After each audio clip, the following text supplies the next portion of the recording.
Good day, this is Trudy again from Duets Couples Therapy. I haven't caught up with you for ages, so I think it's time to have another of my little, hopefully informative chats. And today I would like to talk about a really pertinent topic these days, which is neurodiversity and relationships. Now, most of you may know that neurodiversity includes ADHD and the autism spectrum.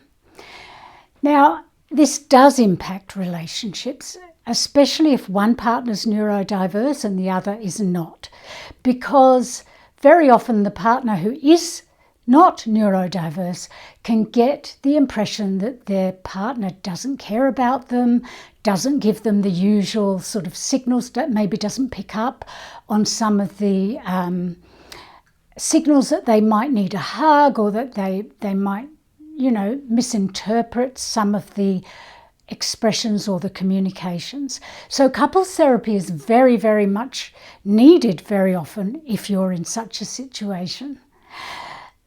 Neurodiverse people are often super intelligent, but they can struggle with emotional signals and social signals. Hence, that can impact relationships.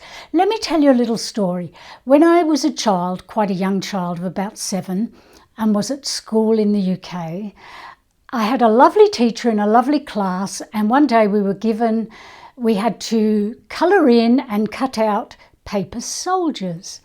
I remember this so clearly, even all these years later. I coloured my paper soldier in, I was very happy with it, I was quite arty, but when it came to cutting it out, what I found was my scissors would not cut. It didn't matter how hard I tried, I could not cut that damn paper soldier out.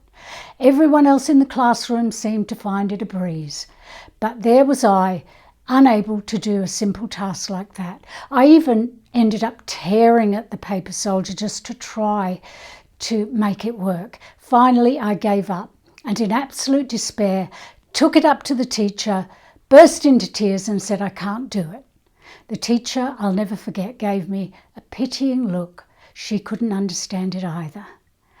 And I internalised the message, there must be something wrong with me.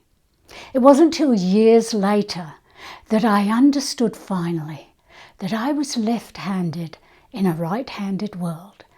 No wonder the scissors wouldn't cut. The blades were designed for right-handed kids. So when I turned them in the direction that was natural for me, I got the blunt edge that just didn't cut. It took years, and I guess all that while there was a little tiny part of me that said, well, there is something a little bit wrong with me. And I often think that's how neurodiverse people must feel in a world that's not designed for them. I wonder if they sometimes ask themselves, why can't I fit in? Am I a bit different? Am I weird? People look at me funny. I get rejected a lot. And then, sadly, if they internalise the message, what's wrong with me? There's nothing wrong with neurodiverse people. They're just wired differently. Their brains just organised in a different way. So it's sometimes harder for them to understand this neurotypical world.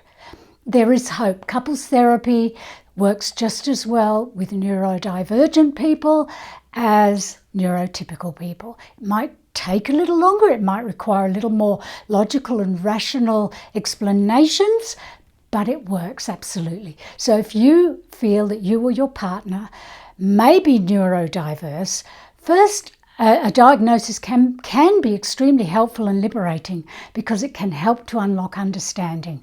But please don't hesitate to seek out a therapist, a good couples therapist, if you think that's the case. Don't struggle along and feel there's something wrong with you. Till next time, bye.